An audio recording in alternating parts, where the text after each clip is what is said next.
Bali Utara, khususnya Kabupaten Buleleng, merupakan salah satu kabupaten di Bali yang menjadi prioritas dalam program pembangunan paket Mantra Kerta selain Bali Timur. Hal tersebut diungkapkan oleh calon gubernur nomor urut 2, Ide Bagus Rai Dharma Wijaya Mantra, di hadapan ribuan warga di Desa Pelapuan, Kecamatan Busung Biu, Buleleng.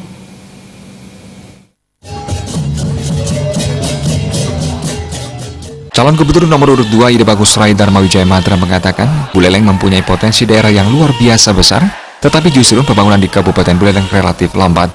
Rai Mantra menjanjikan jika dipercaya menjadi Gubernur Bali bersama Sudikerta sebagai Wakil Gubernur, pihaknya akan memeratakan pembangunan di Bali. Selama ini terjadi ketimpangan pembangunan di Bali Utara, Bali Timur, dan Bali Selatan. Jika pembangunan merata di semua kabupaten kota di Bali, kesejahteraan di Provinsi Bali akan terwujud.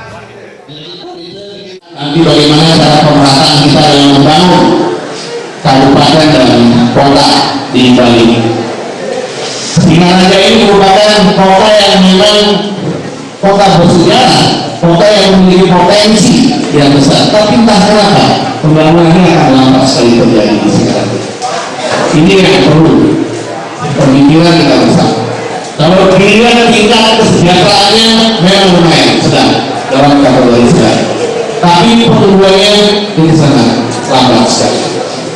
Dan dalam kesempatan ini, dalam Nama Chandra itu memang program-program ini adalah program untuk mempercepat pertumbuhan kabupaten kota, artinya mempercepat tingkat kesejahteraan yang ada di Bali itu sendiri. Untuk itu, masyarakat dalam hal ini tentang permasalahan reklamasi Teluk Beruang ini ditolak dalam artian kita untuk memperhatikan pembangunan di Bali Utara dan menjadi Bali Timur. Sementara itu, tokoh masyarakat Buleleng asal Desa Pelapuan, Komang Nova Sewi, sekaligus anggota DPRD Bali dari Partai Demokrat mengatakan, pihaknya siap sekuat tenaga bersama para relawan Mantra Kerta Buleleng untuk bisa memenangkan paslon Mantra Kerta dalam Pilgub Bali 2018 ini.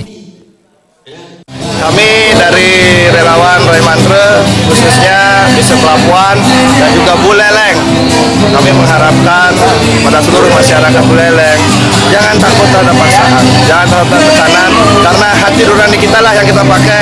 Kami yakin Pak Rai Mantra akan jadi gubernur yang sangat setia untuk Bali, sangat loyalitas untuk Bali, terutama bagaimana maju Bali ini ke depan berdasarkan tradisional, adat, budaya dan segala macamnya, melanjutkan cita-cita orang tua beliau ingin berbali ini yang berbudaya. Saya yakin kita jangan takut, yang penting hati nurani selalu nomor 2. Yang jelas untuk target Pak Rai Mantra harus menang di Buleleng berapapun persen hasil, yang penting Pak Rai Mantra menang di Buleleng. Tidak berani berjanji apa-apa, kami akan berusaha grassroots ke bawah, Rai Mantra menang. Kampanye dialogis paket Mantra Kerta di Desa Pelapuan, Kecamatan Busung Biu, Kabupaten Buleleng, tidak hanya dihadiri oleh ribuan warga Busung Biu, tetapi juga dihadiri fungsionaris DPP Partai Golkar Gede Sumarja Ligi dan para pimpinan partai yang tergabung dalam Koalisi Rakyat Bali KRB Kabupaten Buleleng dan Provinsi Bali. Jokandika, Bali TV.